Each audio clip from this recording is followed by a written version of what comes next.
Most woodland folk know the giant snails for one thing: the roads. If you've ever received medicine in the winter, fresh berries in spring, or a package from a relative 3 forests away, a giant snail probably helped get it there.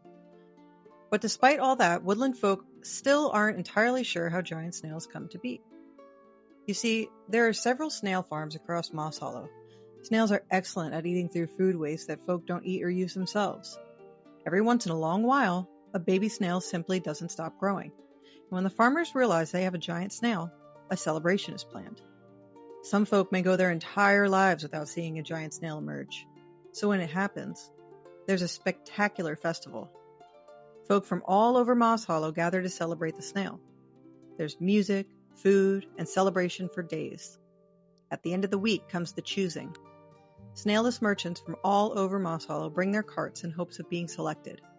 They prepare their carts, trying to make them more appealing, decorate them with flowers, paint new signs. Some bring gifts for the young snail. Nobody knows if any of it helps, but nobody wants to be the merchant who showed up unprepared. And then the snail chooses. No tests, no interviews, no explanation. One cart simply feels right. And from that moment on, neither of them will ever be the same. Because when a giant snail chooses a cart, the cart becomes part of them, and they're bonded for life. And that life could last hundreds of years. A merchant may come and go, their children may inherit the cart, sometimes even their grandchildren. But the snail remains. There are no solid records of exactly how long giant snails live. And the snails certainly don't tell. Mostly because they don't speak. Once the snail and the cart are bonded, they begin their lifelong journey. A snail will choose a route of its own and follow that route till it dies. No one teaches them, no one assigns them, they simply decide. A young snail begins wandering, then one day chooses a path and never truly abandons it. Sometimes the routes change. A bridge collapses, a river shifts, a forest grows too dense. Or sometimes the snail just wants to. But the snails never stop moving. Somehow they always find their way back to the beginning, where the merchant can restock, following the roads that seem to exist only in their memory. Many woodland folk believe the snails aren't navigating at all.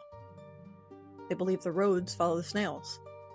And honestly, after watching Samuel somehow arrive exactly where he's supposed to be, despite getting distractions by mushrooms, flowers, vegetable fences, abandoned wagons, and one particularly interesting rock, it's difficult to argue.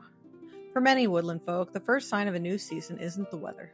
It's seeing a familiar shell appear on the horizon, rolling slowly down an old road. Exactly when it always does. When a snail senses their end is near, it begins what's known as the final journey. It may be a different route, one that combines all the places it's ever been. The merchants know the time is near because the giant snail grows quiet, it retreats into its shell, and rests for days before the journey begins. The final journey marks the beginning of a long celebration. In every village the snail passes through, folk come to say goodbye. They cover sections of the shell with painted ribbons, carved charms, handwritten wishes, and small gifts. Not permanent ones. The shell keeps its own history. The decorations simply travel with the snail until the weather and time carry them away. Some believe the wishes bring good luck.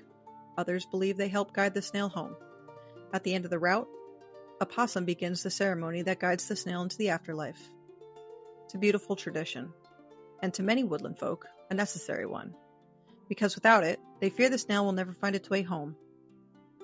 And after weeks of sculpting, sanding, and far more texture than I originally planned, Samuel is finally starting to look like one of those legendary travelers. Ancient, dependable, hungry, mostly hungry. But no snail can run a cart without a merchant. So next, we meet Marlowe.